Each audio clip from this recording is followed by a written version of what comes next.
Good morning प्यारे बच्चों, मैं हूँ आपकी लता मैम, आपके स्कूल एसकेवी मैगजीन रोड से।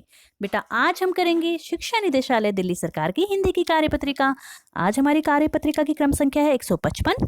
आज दिनांक है 28 जनवरी 2021। आज हम कक्षा 5 के हिंदी की पाठ्य पुस्तक रिमझिम के पाठ चावल की रोटियों से संबंधित कार्यपत्रिका करेंगे। प्यारे बच्चों, आप सभी ने पाठ चावल की रोटियां को ध्यान से पढ़ा है, जिसमें कोको अलग अलग उपाय अपनाकर अपने चावल की रोटियों को बचाने की कोशिश करता है ताकि उसके मित्र उन रोटियों को ना खा पाएं। पढ़ा था ना हमने कि कोको कभी अपनी रोटी को इधर छिपाता है, कभी उधर छिपाता है और अंत में फिर भी अपनी रोटियों को नहीं खा पाता। आइए पाठ में आए कुछ शब्दों पर ध्यान देते हैं और कुछ नया सीखते हैं, जैसे पंछी, मनपसंद, नहीं।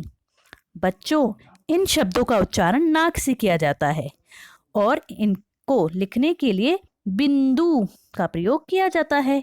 ये शब्द अनुस्वार शब्द कहलाते हैं। मतलब जिन शब्दों के ऊपर बिंदु आती है उनका उच्चारण नाक से किया जाता है और उन्हें अनुस्वार शब्द कहते हैं। अब जरा नाक को दबाकर बंदर, पंजाब, सुंदर बोलने का प्रयास कीजिए। नहीं बोल पाए ना? अब जरा इन शब्दों पर ध्यान दीजिए। रोटियां, कहाँ, छिपाऊं, बांस आदि। इन शब्दों का उच्चारण नाक और मुंह दोनों से किया जाता है और इन्हें लिखने के लिए चंद्र बिंदु का प्रयोग किया जाता है। ये शब्द है अनुनासिक शब्द कहलाते हैं। पहले हमने अनुस्वार पढ़ा, तो अनुस्वार को हम नाक से बोलते हैं और जिसमें बिंदी आती है, और जो अनुनासिक शब्द है इन्हें हम नाक और मुंह दोनों से बोलते हैं और इसमें चंद्र बिंदु आती है। ठीक है बेटा, अब आते हैं अपने प्रश्न नंबर 1 की तरफ। प्रश्न नंबर 1, कोको को अनुस्वार व अनुनासिक वाले शब्दों को पहचानने और उनके उच्चारण में कठिनाई हो रही है। क्या आप पाठ में आए इन वाक्यों को बोलकर पढ़िए और गहरे रंग के शब्दों में सही जगह पर बिंदु या चंद्र बिंदु लगा दीजिए, जिससे कोको की मदद हो पाए। मतलब इस पाठ में हमें जो गहरे रंग के शब्द है उनमें या तो चंद्र बिंदु लगानी है या बिंदु लगानी है। पहले पहचानना है कि क्या आएगा और फिर लगानी है। तो चलो शुरू करते हैं बेटा। 1, बहुत बुरी बात, मेरी माँ। तो माँ में आ गया चंद्र बिंदु। निकले के पापड़ बनाए थे मैंने, मैं आ गई बिंदु। सोचा तुम्हारे साथ बांटकर चंद्र बिंदु खाऊंगी। मैं बिंदु आएगी यहाँ पे। 4 पापड़ लाई हूँ, हूँ में आ गई बेटा चंद्र बिंदु। 2 तुम्हारे लिए, 2 मेरे लिए। सोचा था तुम्हारी चावल की रोटियां में चंद्र बिंदु। और मोटे पापड़ दोनों में बिंदु का बढ़िया नाश्ता रहेगा। अब आते हैं 2 पर।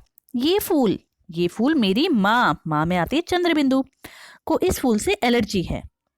जब भी वह यह फूल देखती है तो यहाँ पे बिंदु आएगी। उनके जिस्म में भी बिंदु आएगी। फुंसियाँ, तो फुस्सियाँ तो कुछ नहीं होता, फुंसियाँ होती हैं, तो यहाँ पे बिंदु और यहाँ पे चंद्र बिंदु दोनों आएंगी। निकल आती हैं में बिंदु आएगी यहाँ पे। ठीक है बेटा, अब आते हैं तीसरे की तरफ। तुम्हारी माँ, माँ में चंद्र बिंदु, ने नीला फूलदान मांगा था। मांगा में चंद्र बिंदु आएगी।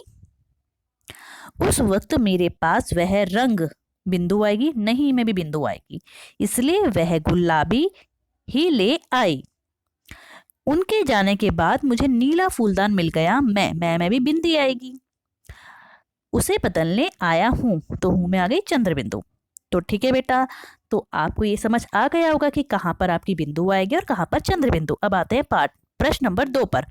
प्यारे बच्चों, आइए संगीता से मिलते हैं। संगीता को अपने मन की बात अपनी डायरी में लिखना पसंद है। वह लिखने के साथ साथ चित्र भी बनाती है। क्या आप चित्रों की मदद से संगीता द्वारा लिखे गए इन वाक्यों को पूरा करने की कोशिश करेंगे? वाक्यों को पूरा करने के बाद इन्हें बोलकर भी पढ़िए। तो चलो शुरू करते हैं। मेरा नाम, तो इनमें से क्या होगा? हाँ, यहाँ पे आ जाएगा संगीता। तो मेरा नाम संगीता है। मुझे रात के समय, ये क्या है, किसका चित्र बना है? चांद का, तो यहाँ पे आएगा चांद को देखना बहुत अच्छा लगता है। मेरा मन करता है कि एक दिन मैं भी, क्या है, बिल्कुल ठीक, परियों, यहाँ पे आ गया परियों की तरह आसमान की सैर कर सकूं। सर्दियों के मौसम में मुझे मूंगफली, यहाँ पे आ गया मूंगफली, खाना बहुत अच्छा लगता है। एक बार मैं अपने चाचा के साथ जंगल में गई। वहां पर मुझे एक सांप दिखाई दिया। उसे देखकर मैं बहुत डर गई। ये हो गया हमारा प्रश्न नंबर 2। अब आते हैं प्रश्न नंबर 3। अपनी पाठ्य पुस्तक के पाठ चावल की रोटियां में आए कि नहीं 5 अनुस्वार व अनुनासिक शब्दों को लिखिए। ठीक है, इस कार्यपत्रक में आए शब्दों को अतिरिक्त कोई शब्द ढूंढकर लिखिएगा। इसमें हमने बहुत सारे शब्द देखे हैं जिनमें चंद्र बिंदु या बिंदु आई है, लेकिन आपको अपने चावल की रोटियों पाठ में से इनके अलावा 5 अनुस्वार वाले शब्द और 5 अनुनासिक वाले शब्दों को अपनी कॉपी में लिखना है। तो बेटा प्रश्न नंबर 3 का उत्तर आपको खुद करना है। आप अपनी पाठ्य पुस्तक को देखेंगे, ये वाला पाठ निकालेंगे और जिनमें भी बिंदु आती है तो वो शब्द हो गए हमारे अनुस्वार वाले शब्द, ऐसे कोई भी 5 अनुस्वार लिखेंगे। और जिनमें चंद्र बिंदु आती है वो हो गए अनुनासिक, तो ऐसे कोई 5 अनुनासिक शब्दों को आप लिखेंगे। अनुस्वार व अनुनासिक शब्दों के और अधिक अभ्यास के लिए अपनी अभ्यास पुस्तिका की पृष्ठ संख्या 137 को करें। तो जो आपकी हिंदी की वर्कबुक है उसके पेज नंबर 137 में आपको ऐसे और ही शब्द मिलेंगे, उनका अभ्यास करने को मिलेगा, तो वहां से भी देख सकते हैं। तो बेटा अब आते हैं आज के मैसेज की तरफ। अपने हाथों को साबुन व पानी से नियमित रूप से धोइए और इसके अलावा हमेशा मास्क पहनिए और बाहर जाते हैं तो सोशल डिस्टेंसिंग का पालन करिए। ठीक है बेटा, आज की वर्कशीट यहीं पे कंप्लीट होती है। सभी से कॉपी में करेंगे, अपने टीचर के पास सेंड करेंगे। Bye bye.